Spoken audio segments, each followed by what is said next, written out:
حضرت یوسف علیہ السلام نے ان کی التجا سنی اور کہا کہ ہمارا قانون مجرم کے علاوہ کسی اور کو قید کر لینے کی اجازت نہیں دیتا، اس لیے میں اپنی حکومت میں ضابطہ و قانون کی خلاف ورزی نہیں کر سکتا،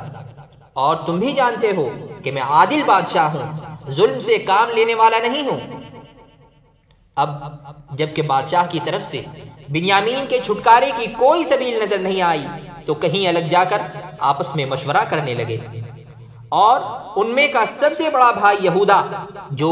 علم میں بھی ان سب میں بڑا تھا، اور اسی بھائی نے بچپن میں یوسف کو قتل کر ڈالنے کی تجویز سے اتفاق نہیں کیا تھا، اس نے اپنے ان بھائیوں کی ذرا گوشمالی کرتے ہوئے یاد دلایا کہ باپ نے تو ہمیں ہماری ہی ضرورت کا خیال رکھ کر بنیامین کو ہمارے ساتھ بھیجا تھا،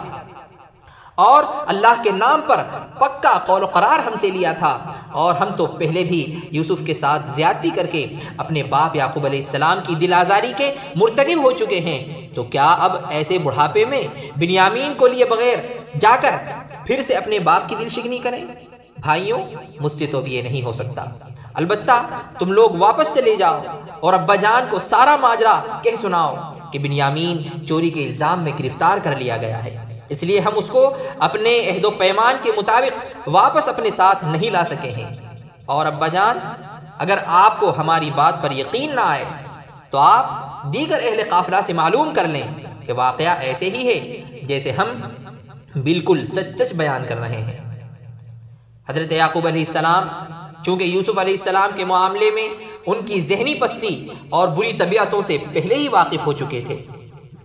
اگرچہ یہ برادران یہاں بنیامین کے معاملے میں اپنی دانست کے اعتبار سے غلط بیانی سے کام نہیں لے رہے تھے، مگر والد کے دل کو ان کا یہ سچ قابل قبول نہیں لگا،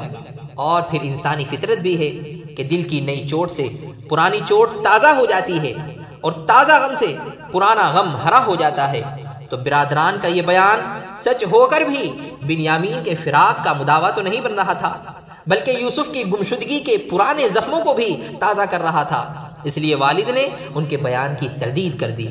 اور پھر غم کی شدت اتنی تھی کہ کلیجہ پھٹ رہا تھا، اس لیے بیٹوں سے تو رخ پھیر لیا اور اپنے غم دل کو دامن صبر میں چھپا لیا، اور ساتھ ہی اپنے پروردگار سے امید کا دامن بھی نہیں چھوڑا۔ کہنے لگے مجھے تو اپنے پروردگار سے یہی امید ہے کہ اللہ ان سب کو، یوسف، بنیامین اور یہودا کو میرے پاس لے آئے گا، اور میرے لخت جگر یوسف علیہ السلام کے خواب کی تعبیر سچی ہوگی۔ حضرت یعقوب علیہ السلام اپنے لخت جگر یوسف علیہ السلام کا اتنا غم کھا رہے تھے کہ نام لے لے کر اشک فشانی کرنے لگے، ہائے یوسف، ہائے یوسف، اور غم سے روتے روتے آنکھیں سفید پڑ گئیں۔